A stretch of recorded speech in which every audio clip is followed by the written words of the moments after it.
Hello friends, जय हिंद। आज हम लोग आने वाले रीट एग्ज़ाम के लिए सीडीपी के 30 मोस्ट इम्पॉर्टेंट क्वेश्चन की प्रैक्टिस करेंगे, जो रीट लेवल 1 और लेवल 2 दोनों के लिए बेहद इंपॉर्टेंट है।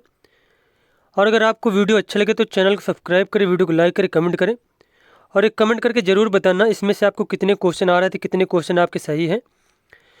और संपूर्ण प्लेलिस्ट बनाई गई सीडीपी के रीट सीडीपी के नाम से, जो लोग नए हैं जाकर देख सकते हैं। तो चलिए देखते हैं। यहाँ पे पहला क्वेश्चन दिया गया है। पहला क्वेश्चन पूछा गया है आपसे, शरीर के शीर्ष भाग से प्रारंभ होकर नीचे की दिशा में होने वाली शारीरिक वृद्धि को जाना जाता है। सिर पदाभिमुख अनुक्रम के नाम से, केंद्र अपसारी अनुक्रम के नाम से, उच्चतम अनुक्रम के नाम से या फिर न्यूनतम अनुक्रम के नाम से। तो इस क्वेश्चन का आंसर हो जाएगा, शरीर के शीर्ष भाग से प्रारंभ होकर नीचे की दिशा में जो वृद्धि होती है उसे कहा जाता है सिर पदाभिमुख अनुक्रम। क्या कहते हैं? सिर पदाभिमुख अनुक्रम कहते हैं, या फिर इस सिद्धांत को कहते हैं मस्तकाधोमुखी का सिद्धांत। मस्तकाधोमुखी के सिद्धांत कहते हैं। इस सिद्धांत के अनुसार जो व्यक्ति का जो विकास होता है वह सिर से पैर की ओर होता है। कैसे होता है? सिर से पैर की ओर होता है। या फिर इसी का अन्य नाम है, इसी सिद्धांत, ये जो सिर पदाभिमुख अनुक्रम है, इसी का अन्य नाम है सिरोपुच्छ का सिद्धांत। क्या कहते हैं इसको? सिरोपुच्छ का सिद्धांत कहा जाता है। और इस सिद्धांत के अनुसार जो व्यक्ति का विकास होता है वह सिर से पैर की ओर होता है। उसके बाद क्वेश्चन यह पूछा जाता है, कई बार क्वेश्चन पूछा जाता है कि जो है बच्चे का या फिर व्यक्ति का जो विकास होता है तो सबसे पहले कौन से अंग का जो है डेवलप होता है, मतलब कौन सा अंग सबसे पहले जो है डेवलप होता है, या फिर कौन से अंग का जो है विकास होता है सबसे पहले। तो इसका आंसर हो जाएगा सिर का। सबसे पहले किसका विकास होता है? सिर का विकास होता है। उसके बाद इसी को कहते हैं लंबवत रूप में विकास।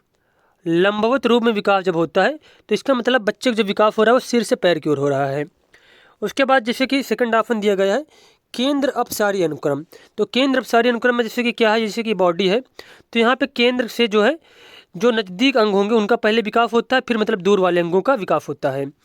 तो ये हमारा इस क्वेश्चन के अनुसार जो आंसर क्या हो गया था? ए वाला आंसर हो गया था, सिर पदाभिमुख अनुक्रम। उसके बाद देखते हैं अगला क्वेश्चन। उसके बाद क्वेश्चन है, अब यहाँ पे दूसरा क्वेश्चन पूछा गया आपसे, सीखने का क्लासिकल कंडीशनिंग सिद्धांत प्रतिपादित किया था। किसने किया था? तो पावलोव ने किया था। किसने किया था? पावलोव ने किया था। अब बात किया जाए कि स्किनर ने कौन सा सिद्धांत दिया, तो स्किनर ने दिया था क्रिया प्रसूत अनुबंधन का सिद्धांत। क्रिया प्रसूत अनुबंधन का सिद्धांत, अनुबंधन का सिद्धांत दिया था। कौन सिद्धांत? क्रिया प्रसूत अनुबंधन का सिद्धांत स्किनर ने दिया। पावलोव ने दिया क्लासिकल कंडीशनिंग का सिद्धांत। थॉर्नडाइक ने दिया था प्रयास एवं त्रुटि का सिद्धांत। कौन सा? प्रयास एवं त्रुटि का सिद्धांत, या फिर इन्हीं के सिद्धांत को प्रयत्न एवं भूल का सिद्धांत कहते हैं। कोहलबर्ग ने दिया था नैतिक विकास का सिद्धांत। नैतिक विकास का सिद्धांत दिया। किसने दिया था? कोहलबर्ग ने। मैडम मॉन्टेसरी ने अधिगम परिवेश में सर्वाधिक बल किस पर दिया था? तो इसका आंसर हो जाएगा बच्चे को पूर्ण स्वायत्तता देने पर। बच्चे को पूर्ण स्वायत्तता देने पर। मनोविज्ञान में सामाजिक विकास से क्या अभिप्राय है? समाज में प्रतिष्ठित स्थान बनाना, दूसरों के साथ अच्छे संबंधों का विकास, सामाजिक समूह बनाना, या फिर उपरोक्त सभी।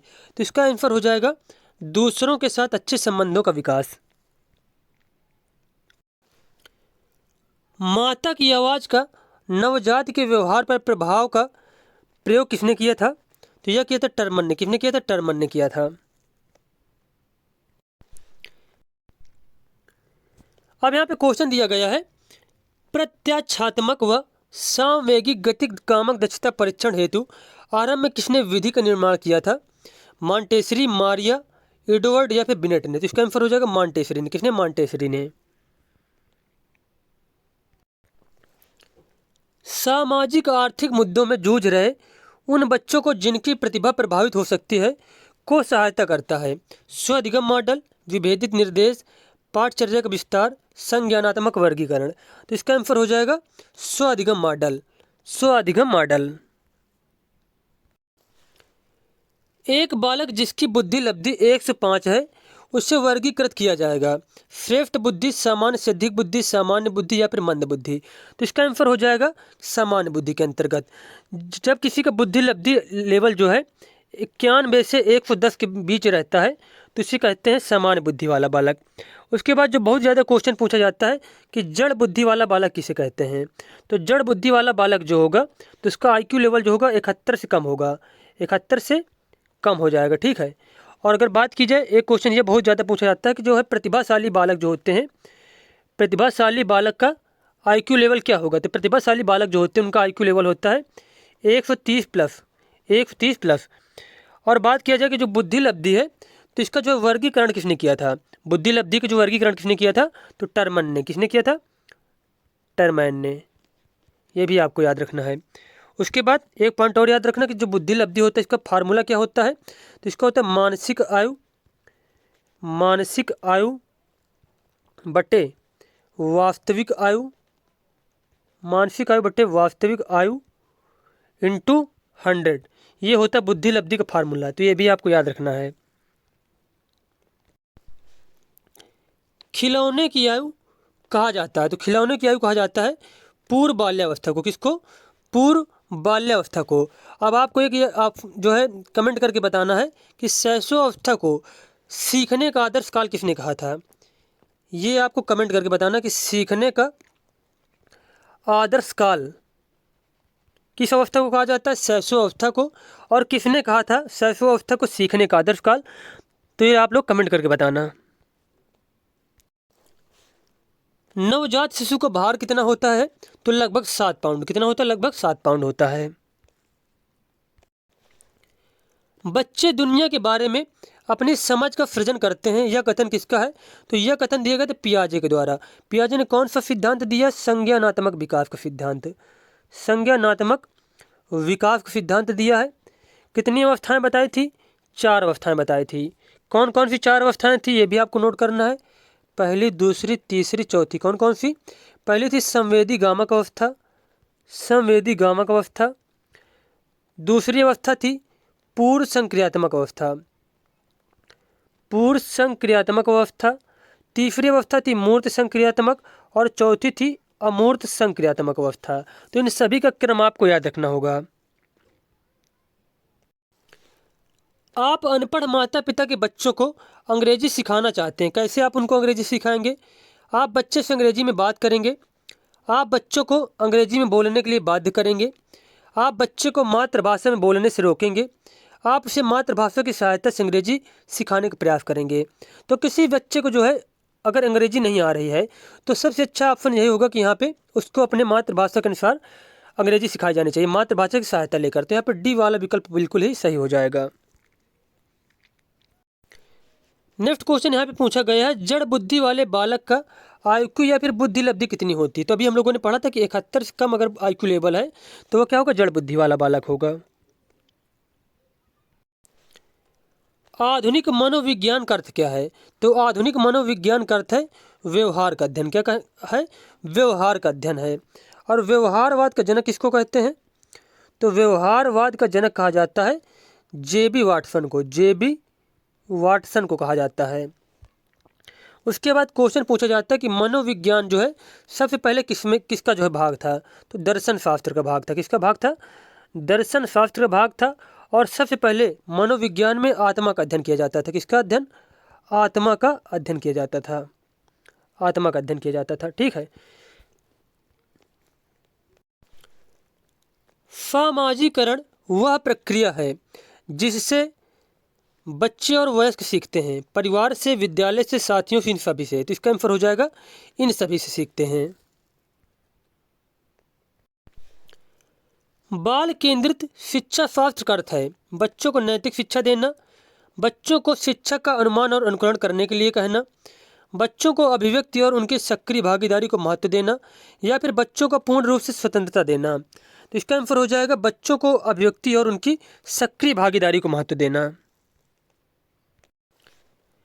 मानव बुद्धि एवं विकास की समझ शिक्षक को किसके योग्य बनाती है, मतलब मानव जो बुद्धि एवं विकास है इसकी समझ जो है शिक्षक को किसके योग्य बनाती है, निष्पक्ष रूप से अपने शिक्षण अभ्यास के लिए, शिक्षण के समय शिक्षार्थियों के संवेगों पर नियंत्रण बनाए रखने के लिए, विविध शिक्षार्थियों के शिक्षण के बारे में स्पष्टता के लिए, शिक्षार्थियों को यह बनाने के लिए कि वे अपने जीवन में कैसे सुधार कर सकते हैं। तो वृद्धि और विकास की जो समझ होती है एक शिक्षक को, तो वह हेल्प करती है कि विविध शिक्षार्थियों के शिक्षण के बारे में स्पष्टता के रूप में, क्योंकि प्रत्येक बच्चे में क्या है, व्यक्तिगत भिन्नताएं पाई जाती हैं। किसी की वृद्धि जो है तीव्र होगी, किसी की बुद्धि धीमे होगी। तो इस प्रकार किस प्रकार बच्चों को पढ़ाना है, बच्चों के जो है विचार जानने में, तो जो वृद्धि और विकास की समझ होती है, तो शिक्षक इन सभी चीज़ों में जो है हेल्प करती है। सीखने का वह मॉडल जो बच्चों की सृजनात्मकता को उत्प्रेरित करता है, तो वह मॉडल होता है रचनावादी मॉडल। कौन सा मॉडल? रचनावादी मॉडल। प्राथमिक स्तर पर एक शिक्षक में निम्न में से किसे सबसे महत्वपूर्ण विशेषता मानना चाहिए? धैर्य और दृढ़ता, शिक्षण पद्धतियों और विषयों के ज्ञान में दक्षता, अतिमानक भाषा में पढ़ाने में दक्षता, या फिर पढ़ाने की उत्सुकता। तो यहाँ पे इस क्वेश्चन का आंसर हो जाएगा कि प्राथमिक स्तर पर एक शिक्षक में सबसे ज़्यादा महत्वपूर्ण मानना चाहिए शिक्षण पद्धतियों और विषयों के ज्ञान में दक्षता। एक जो है टीचर है, उसको शिक्षण पद्धतियाँ जो है मतलब किस प्रकार बच्चों को पढ़ाना, ये बहुत ही अच्छे तरीके से पता होना चाहिए, और साथ साथ में इसको जो है उस सब्जेक्ट की बहुत ही अच्छी नॉलेज होनी चाहिए। आपकी कक्षा में एक बच्चा रोज आपको परेशान करने के लिए अप्रासंगिक प्रश्न पूछता है, आप क्या करेंगे? प्रधानाचार्य से शिकायत करेंगे, उसे डांटेंगे, उससे बातचीत करेंगे, उसके माता पिता शिकायत करेंगे? तो इसका आंसर हो जाएगा उससे बातचीत करेंगे। नेक्स्ट क्वेश्चन यहाँ पर दिया गया कि खेल शिक्षण विधि के प्रतिपादक कौन है? तो खेल शिक्षण विधि के प्रतिपादक है फ्रोबेल। कौन है? फ्रोबेल है। सुकरात की बात की जाए तो इन्होंने द्वंद्वात्मक पद्धति दी थी। द्वंद्वात्मक पद्धति दी थी। बात की जाए किलपैट्रिक, तो प्रयोजना विधि के जनक कहा जाता है इनको, प्रयोजना विधि के जनक कहा जाता है। और अरस्तु को कहा जाता है मनोविज्ञान का जनक। क्या कहते हैं? मनोविज्ञान का जनक कहते हैं अरस्तु को। अरस्तु ने कहा था, इनका एक कथन बहुत ज़्यादा फेमस है कि स्वस्थ शरीर में स्वस्थ मस्तिष्क का निर्माण होता है। क्या कहा था? स्वस्थ शरीर में स्वस्थ मस्तिष्क का निर्माण होता है। स्वस्थ मस्तिष्क का निर्माण होता है। स्वस्थ मस्तिष्क का निर्माण होता है। शिक्षक को ज्ञान होना चाहिए अध्यापन विषय का, बाल मनोविज्ञान का, शिक्षा संहिता का, अध्यापन विषय एवं बाल मनोविज्ञान का। तो इसका आंसर हो जाएगा अध्यापन विषय एवं बाल मनोविज्ञान का। प्राथमिक कक्षा के बालकों के लिए शिक्षण की उपयुक्त विधि कौन सी है? प्रयास व भूल विधि, अनुकरण विधि, व्याख्यान विधि, या फिर खेल विधि? तो इसका आंसर हो जाएगा खेल विधि। कौन सी विधि? खेल विधि। नेक्स्ट क्वेश्चन यहाँ पे दिया गया है कि डाल्टन शिक्षण विधि का विकास किसने किया था? तो डाल्टन शिक्षण विधि का प्रतिपादन किया था मिस हेलन पार्कहर्स्ट ने। मिस हेलन पार्कहर्स्ट ने। आधुनिक शिक्षण अधिगम प्रक्रिया में शिक्षक की भूमिका क्या होती है? सीखने हेतु एक अच्छे सुलभकर्ता की, बच्चों को गणित, विज्ञान और भाषा सिखाने की, बच्चों को मूल आधारित शिक्षा देने की, बच्चों को सभी कुछ पढ़ाने की। तो एक जो आधुनिक शिक्षण अधिगम प्रक्रिया में शिक्षक होता है, तो बस उसकी भूमिका यह होती है सीखने हेतु एक अच्छे सुलभकर्ता की। जो चीज़ें बच्चे सीख रहे हैं तो उनको आसानी रूप से जो है प्रकट करें उनके सामने, और अच्छे तरीके से आसानी रूप से उनको समझाए। और बच्चे क्या होते हैं, मतलब खुद से सीख सकते हैं। बच्चों में जो है खुद से बुद्धि होती है, बस केवल इतना है जो है कि टीचर जो है बस उनकी हेल्प कर दे थोड़ी बहुत। तो एक सुलभकर्ता के रूप में जो है एक शिक्षक की भूमिका होती है। सीखने के प्रयास और भूल सिद्धांत के प्रतिपादन किया किसने किया था? प्रयास और भूल का सिद्धांत दिया था थॉर्नडाइक ने। किसने दिया था? थॉर्नडाइक ने। अब प्रयास और भूल का जो सिद्धांत है, इसके अन्य नाम जैसे कि है, इसको उद्दीपन अनुक्रिया सिद्धांत कहते हैं। क्या कहते हैं? उद्दीपन अनुक्रिया सिद्धांत। उद्दीपन अनुक्रिया सिद्धांत। SR theory. उसके बाद इसी सिद्धांत को प्रयत्न एवं भूल का सिद्धांत। प्रयत्न एवं भूल का सिद्धांत। इसी सिद्धांत को संयोजनवाद का सिद्धांत। संयोजनवाद का सिद्धांत। इसको ही संबंधवाद का सिद्धांत। संबंधवाद के सिद्धांत, इन सब नाम से जाना जाता है। उसके बाद बात की जाए कि थॉर्नडाइक जो है थे, इनको शिक्षा मनोविज्ञान के जनक भी कहते हैं। शिक्षा मनोविज्ञान के जनक किसको कहते हैं? थॉर्नडाइक के। और कैसे मनोवैज्ञानिक थे? तो ये पशु मनोवैज्ञानिक थे। पशु मनोवैज्ञानिक थे। उसके बाद बात की जाए कोहलर की, तो इन्होंने दिया था सूज का सिद्धांत, सूज या फिर अंतर्दृष्टिक सिद्धांत दिया। पावलोव ने दिया क्लासिकल कंडीशनिंग का सिद्धांत, क्लासिकल कंडीशनिंग सिद्धांत दिया। स्किनर ने कौन सा सिद्धांत दिया था? स्किनर ने दिया था क्रिया प्रसूत अनुबंधन का सिद्धांत, क्रिया प्रसूत अनुबंधन का सिद्धांत दिया था। यौन परिपक्वता में महत्वपूर्ण हाथ किसका है? तो पीयूष ग्रंथि का। किसका? पीयूष ग्रंथि का। वीर पूजा की भावना जागृत होती है किशोरावस्था में। कब जागृत होती है? किशोरावस्था में। वीर पूजा से क्या तात्पर्य होता है कि बच्चे किसी को अपना रोल मॉडल मानने लगते हैं और उनके जैसे बनने की कोशिश करते हैं। नेक्स्ट क्वेश्चन यहाँ पे दिया गया है, नवजात के स्वास्थ्य को जांचने के लिए प्रयोग में ली जाने मापली स्केल कौन सी है?